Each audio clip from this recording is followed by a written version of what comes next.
Buenas a todos, soy Alejandro y estoy en el segundo capítulo de estas reseñas liberales. El libro de hoy es un libro que para mí es muy especial, San Manuel Bueno Mártir, de Miguel de Unamuno. La verdad que este libro pues es un acierto a nivel educativo en España porque se lee alrededor de los 17 años y creo que es la edad ideal para leer este libro, ¿no? No así el Quijote, por ejemplo, del que hablé en el episodio 1 y que creo que en el colegio se lee demasiado pronto. Empezaré como acabé el otro, con una frase que creo que representa muy bien quién es Don Quijote o quién intenta Cervantes que sea Don Quijote y que la escribió Unamuno de manera magistral, ¿no? ¿Cuál es, pues, la nueva misión de Don Quijote hoy en este mundo? Y dice, clamar en el desierto, pero el desierto oye, aunque no oigan los hombres, y un día se convertirá en selva sonora, y esa voz solitaria que se va posando en el desierto como semilla, dará un cedro gigantesco que con sus 100.000 leguas cantará un hosana eterno al Señor de la vida y de la muerte. Bueno, creo que es la mejor definición que he encontrado sobre Don Quijote, y bueno, desde aquí mi pequeño homenaje a Miguel de Unamuno. Esta definición de Don Quijote la encontré en una columna de Juan Manuel de Prada en el ABC y la verdad que me encantó, ¿no? Entonces, ¿de qué va San Manuel Bueno Mártir? Vamos a ver. Para entender San Manuel Bueno Mártir hay que entender primero a Unamuno, como siempre, ¿no? Entonces, en Unamuno es muy importante analizar el ahora, ¿no? O sea, en qué momento estamos hablando, ¿no? Entonces, pues principio de siglo en España, justo antes de la Guerra Civil, y lo que prevalece son, en el pensamiento de Unamuno, lo que prevalece, bueno, hay dos, digamos que por un lado es el padre del existencialismo en España, y por otro lado sigue la corriente, pues vamos a decir, nietzscheana o schopenhaueriana del nihilismo, ¿no? Entonces, ¿qué vemos en Unamuno? Y creo que está muy bien representado en los personajes. Pues la España, vamos a decir, cristiana y sin ánimo de levantar ninguna polémica, pues algo dogmática, ¿no? Entonces, ¿cuál es el papel que le corresponde al intelectual y cómo lo entiende Unamuno? Digamos, preguntarse por este dogma, ¿no? Entonces, en este libro, pues hay tres personajes y además me hace gracia y por eso lo quería comentar. El personaje de la mujer que se llama Ángela y el personaje de este chico, este chico que vuelve después de estudiar y que se llama Lázaro, ¿no? O sea, dos personajes con nombres absolutamente bíblicos, ¿no? Y por otro lado, San Manuel, ¿no? O sea, o Manuel.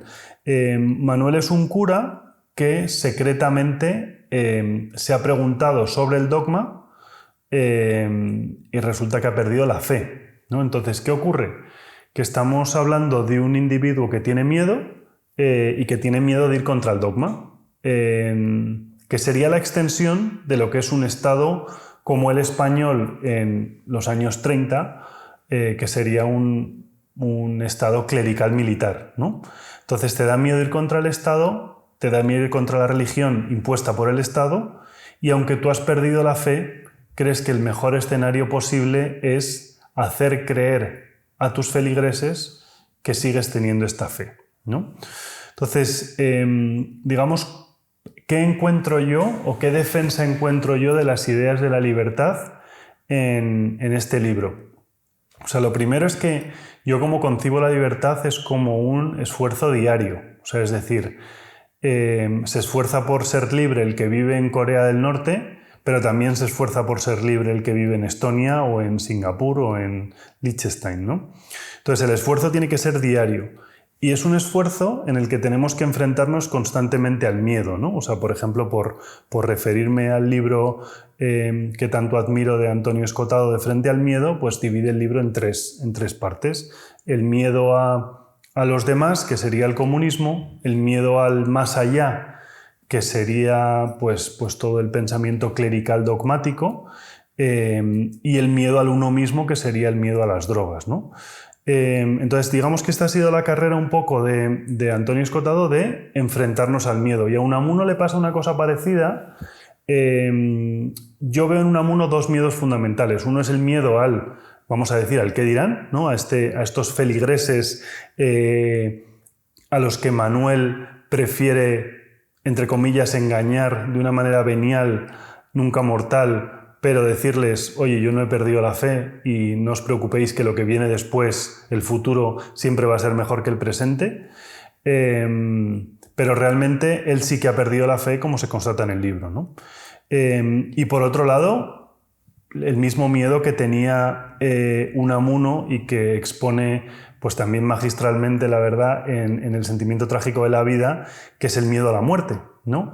Entonces, creo que el miedo a la muerte es un miedo muy natural de la gente que defiende las ideas de la libertad, porque tú cuando te posicionas en el centro y cuando, vamos a decir, en concepto nietzscheano, cuando matas a Dios para que el hombre se sitúe como centro de nuestra existencia, de repente te encuentras frente a un abismo y dices, vale, ok, yo me hago cargo de mi vida, de mis responsabilidades, lucho por mi libertad, pero ¿qué viene después, ¿no?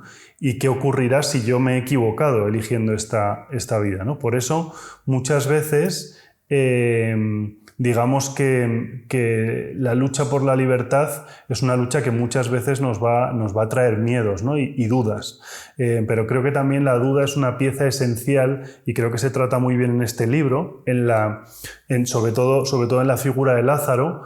Lázaro, vamos a decir que es un libre pensador que vuelve a este pueblo y se encuentra con Manuel y le cuesta mucho aceptar la verdad de Manuel. O sea, él primero ve a un Manuel dogmático sobre el que reniega, aceptando finalmente que Manuel es un santo, ¿no? ¿Y por qué quiero elegir este libro? Porque creo que hay una lucha que el liberalismo sobre la que tiene que batirse, que es la lucha moral. O sea, es decir, nosotros no vamos a convencer al que prefiere la seguridad a la libertad a través de decirle no, es que el coeficiente de caja tiene que ser del 100%, del 2%, del 50%, y tampoco le vas a ganar diciéndole la pobreza se ha reducido, porque el que tiene miedo a la libertad te va a decir qué tipo de pobreza, ¿no? Y te va a decir que se ha reducido la pobreza pero ha aumentado la desigualdad. Sin embargo, si hacemos una lucha moral y nos enfrentamos a los enemigos de la libertad desde un punto de vista moral, estamos enfrentándonos moral contra moral. No estamos enfrentando estadística, coeficiente de caja o índice de desigualdad contra moral. O sea, es decir, los que defendemos las ideas de la libertad la tenemos que defender como fin último y fin supremo, ¿no? Y con esto, digamos que hago la pequeña introducción para el siguiente libro que quiero reseñar, que es una fundamentación de la metafísica de las costumbres de Kant.